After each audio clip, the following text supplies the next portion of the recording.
Hello students, कैसे हैं आप लोग। मैं आपके लिए एक और वीडियो ले आया हूं साइंस की क्लास 10th की, जो कि हिंदी और इंग्लिश मीडियम दोनों में है। इसमें आपको एमसीक्यूज भी मिलेंगे, 2 मार्क्स के क्वेश्चन भी मिलेंगे, 3 मार्क्स के क्वेश्चन भी मिलेंगे और 5 मार्क्स के क्वेश्चन भी मिलेंगे जो एग्जाम में पूछे जाते हैं। आपको डेली प्रैक्टिस करनी है और अभी तक अगर आपने पहले की वीडियोज़ के क्वेश्चन सॉल्व नहीं करें तो प्लीज़ जाके पहले उन्हें सॉल्व करें और फिर इस पर आएँ।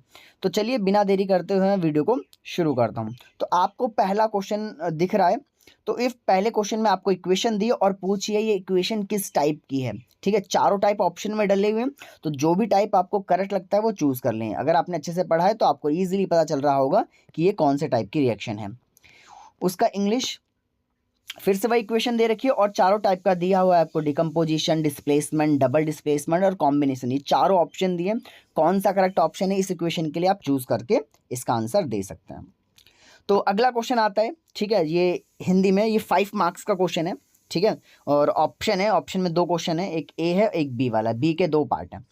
तो पहला क्वेश्चन दो, देखो इसमें क्या करना है, इसमें आपको रासायनिक अभिक्रिया की परिभाषा लिखनी है और आपको क्या करना है, ऐसे रासायनिक अभिक्रिया दर्शाने के लिए आपको क्रियाकलाप बताना है जिसमें रंग का परिवर्तन होता है या तापमान का परिवर्तन होता है। क्रियाकलाप माने आपको एक एक्टिविटी मेंशन करनी है जो कि एनसीईआरटी बुक में दी हुई है।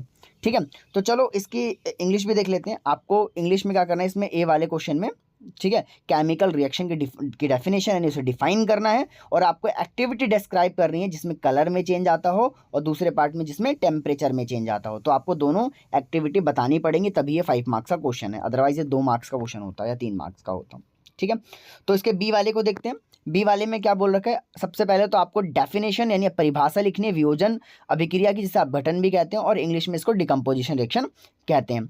और फिर अगला आगे पूछा हुआ है कि हम कैसे कह सकते हैं कि जल का विद्युत अपघटन और सूर्य के प्रकाश में जो सिल्वर ब्रोमाइड है वो काला हो जाता है। ये दोनों देखो, जल का अपघटन और सूर्य के और जो सिल्वर ब्रोमाइड सनलाइट में काला पड़ जाता है, ये दोनों क्या है, वियोजन अभिक्रिया। कैसे हैं ये बताना है आपको, कैसे क्या होगा कि भाई ये वियोजन अभिक्रिया है दोनों चीज। ठीक है, और लास्ट में पूछा है प्रत्येक प्रकरण के लिए सम्मिलित ऊर्जा के प्रकार का उल्लेख कीजिए। मतलब कौन से प्रकार की ऊर्जा यूज होती है जल के विद्युत अपघटन में और सूर्य के सिल्वर ब्रोमाइड का काला हो जाता है, उसमें कौन सा होता है, सूर्य का प्रकाश ही होता है, मेंशन है क्वेश्चन में भी उसमें। तो ठीक है, तो ये चीज़ बतानी है। ठीक है, इंग्लिश में आ जाते हैं। तो इंग्लिश में क्या कह रहा है, डिफाइन करनी है आपको डिकम्पोजिशन रिएक्शन, यानी डिकम्पोजिशन रिएक्शन की डेफिनेशन लिखनी है और फिर आपको बताना है कि वाटर का इलेक्ट्रोलाइसिस और सिल्वर ब्रोमाइड का काला पड़ जाना सनलाइट में, ये कैसे डिकम्पोजिशन रिएक्शन है, बताना है आपको कैसे है डिकम्पोजिशन रिएक्शन। ठीक है, और मेंशन भी करना है कि दोनों में किस प्रकार की एनर्जी का यूज हो रहा है, water of electrolysis of water में कौन सी एनर्जी का इस्तेमाल होता है, और सिल्वर ब्रोमाइड वाला तो मेंशन ये सनलाइट का इस्तेमाल होता है। ठीक है, या लाइट एनर्जी आप कह सकते हो। अब इसका दूसरा पार्ट, ठीक है, दूसरा जो है इसमें क्या बोला हुआ है, कैल्शियम ऑक्साइड बन रहा है और दूसरे पार्ट में कैल्शियम हाइड्रोक्साइड बन रहा है। तो दोनों के लिए अलग अलग रिएक्शन है। चैप्टर नंबर 1 में आपने पढ़ी है कि कैल्शियम ऑक्साइड कैसे बनता है, कौन से रिएक्शन में कैल्शियम ऑक्साइड फॉर्म होता है, और कैल्शियम हाइड्रोक्साइड कौन से रिएक्शन में फॉर्म होता है। तो दोनों क्या है, एक दूसरे के विपरीत है, विपरीत में उल्टी हैं, है ना। तो कह रहा है रासायनिक समीकरण की सहायता से इस कथन की पुष्टि कीजिए। तो आपको क्या करना है, आपको बताना है दोनों अपोजिट रिएक्शंस कैसी हैं, वो भी इक्वेशन लिख के, समीकरण लिख के बताना है। ठीक है, तो इंग्लिश में आ जाते हैं, इसको इंग्लिश में बता देते हैं। तो ऐसे रिएक्शन जिसमें कैल्शियम ऑक्साइड फॉर्म होता है और ऐसी रिएक्शन जिसमें कैल्शियम हाइड्रोक्साइड फॉर्म होता है, ठीक है, ये दोनों एक दूसरे के अपोजिट हैं। हाँ, बिल्कुल अपोजिट हैं। तो आपको स्टेटमेंट को जस्टिफाई करना है, वो भी केमिकल इक्वेशन लिख के बताना है भाई कैसे एक दूसरे के अपोजिट हैं। ठीक है, तो होपफुली आपको ये क्वेश्चन समझ में आ गया होगा। प्लीज़ नहीं समझ आए तो वीडियो को एक बार अच्छे से फिर से सुन ले और इस क्वेश्चन का आंसर आप दे सकते हैं, और ना समझ में आए तो प्लीज़ कमेंट जरूर करना। तो अगला क्वेश्चन आता है, ये भी एमसीक्यू है। ठीक है, तो इस क्वेश्चन में पूछा हुआ गया है कि आयनों का आदान प्रदान, यानी ये जो चार ऑप्शन दे रखे हैं, तो उनमें से किस में आयनों का आदान प्रदान होता है, यानी इंग्लिश में कहें तो exchange of gases, exchange of ions किस में होता है, एंडोथर्मिक रिएक्शन में होता है, एक्सो में होता है, डबल डिस्प्लेसमेंट होता है, या डिस्प्लेसमेंट रिएक्शन, किस रिएक्शन में आयन का एक्सचेंज होता है, आयनों का आदान प्रदान किस में होता है। ठीक है, मेरे को तो मालूम है, पर आपने अगर कॉन्सेप्ट अच्छे से पढ़ा होगा तो आपको भी मालूम होगा और करेक्ट ऑप्शन इसमें से चूज कर लेंगे। नेक्स्ट पे बढ़ते हैं। ये क्वेश्चन भी 5 मार्क्स का है। ठीक है, तो इस क्वेश्चन में क्या बोला हुआ है कि आपके पास लेड नाइट्रेट है और लेड नाइट्रेट को गर्म किया जा रहा है, अत्यधिक गर्म किया जा रहा है, तो 2 गैसें मुक्त होती हैं, यानी 2 गैसें बनती हैं।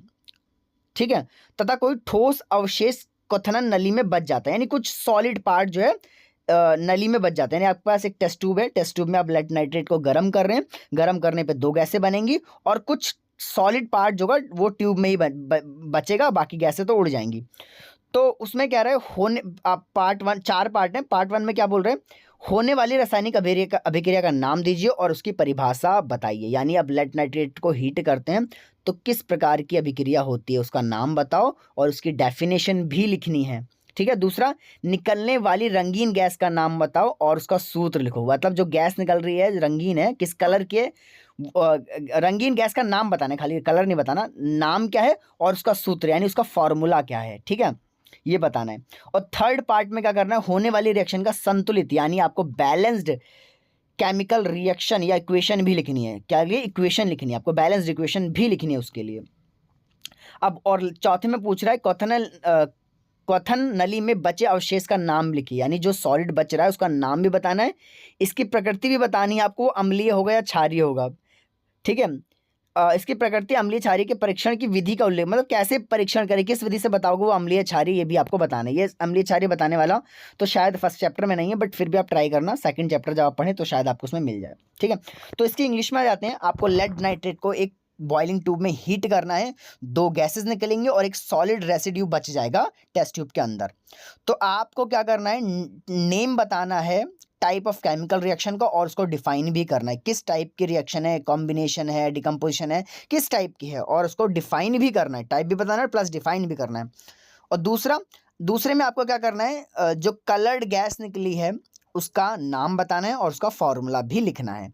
तीसरे पार्ट में आपको इस रिएक्शन का बैलेंस्ड केमिकल इक्वेशन भी लिखनी है। और चौथे में जो रेसिड्यू बच जाएगा टेस्ट ट्यूब के अंदर उसको हम किस मेथड से चेक करेंगे कि वो एसिडिक है या बेसिक, वो भी आपको बताना है, ठीक है। तो ये 5 नंबर का क्वेश्चन है, काफ़ी अच्छा क्वेश्चन है, इजी है, ठीक है। अब इसके ऑप्शन यानी अथवा वाले पार्ट में आ जाते हैं। अथवा पार्ट में जो है 2 ऑप्शन है, एक फर्स्ट, एक ऑप्शन नहीं है, फर्स्ट और सेकंड 2 पार्ट हैं, ठीक है। पहले वाले पार्ट में क्या बोला है कि आपको संतुलित रासायनिक समीकरण लिखना है। ये आपको दिखा है, आपको वर्ड्स में दे रखा है, lead nitrate plus potassium iodide, और क्या बन रहा है, लेड आयोडाइड और पोटेशियम नाइट्रेट, ठीक है। तो आपको क्या करना है, इसका बैलेंस्ड केमिकल इक्वेशन लिखना है। और फिर पूछा क्या यह द्विविस्थापन अभिक्रिया है, पूछ रहे हैं क्या यह द्विविस्थापन अभिक्रिया है, तो आपको बताना है हाँ है या नहीं है, ठीक है। अपने उत्तर की पुष्टि कीजिए, उत्तर मतलब आंसर देना है। फिर बोला अवक्षेपित होने वाले यौगिक तथा उसमें उपस्थित आयनों के नाम लिखिए। यानी अवक्षेपित होने वाला यौगिक यानी कौन अवक्षेप है, अवक्षेप मतलब प्रेसिपिटेट कौन है उसमें, उसका नाम भी लिखना है। और फिर उसमें आयन्स भी बताने हैं, कौन कौन से आयन है, कौन सा कैटायन है, कौन सा आयन है, कौन सा धनायन है या कौन सा ऋणायन है, ये भी बताना है, ठीक है। तो इसके इंग्लिश पे आ जाते हैं पहले।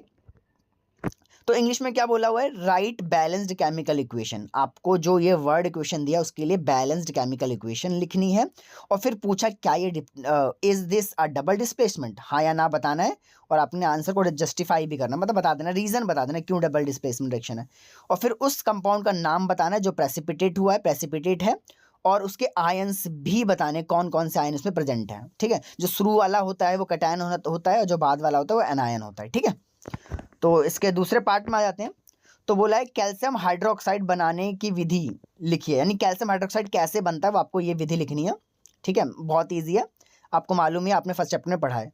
तो कह रहे हैं अब जब इसे CO2 से प्रवाहित की जाती है तो होने वाली अभिक्रिया का संतुलित रासायनिक समीकरण लिखिए। यानी आपको क्या करना है, कैल्शियम हाइड्रोक्साइड की कार्बन डाइऑक्साइड से रिएक्शन जो होती है वो रिएक्शन भी लिखनी है, लेकिन वो बैलेंस्ड वाली लिखनी है, ठीक है।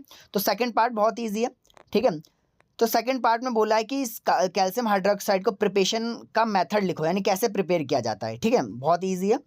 और फिर दोबारा बोला है what happens when CO2 is pass through it, यानी जब इससे CO2 पास आती है तो क्या होता है ये बताना है आपको, ठीक है। यानी ऊपर भी यही बताना था। और इसकी बैलेंस्ड इक्वेशन भी लिखनी है। यानी यहाँ पर अब क्या होता है जब आपका कार्बन डाइऑक्साइड से कैल्शियम हाइड्रोक्साइड की रिएक्शन कराते हैं। आपको सबको मालूम है कि जो कैल्शियम हाइड्रोक्साइड होता है वो मिल्की हो जाता है जब CO2 उससे पास होती है। तो इस चीज़ का बताना भी आपको मिल्की होता है लिखना है, और प्लस इसके लिए बैलेंस्ड केमिकल इक्वेशन भी लिखनी है, ठीक है।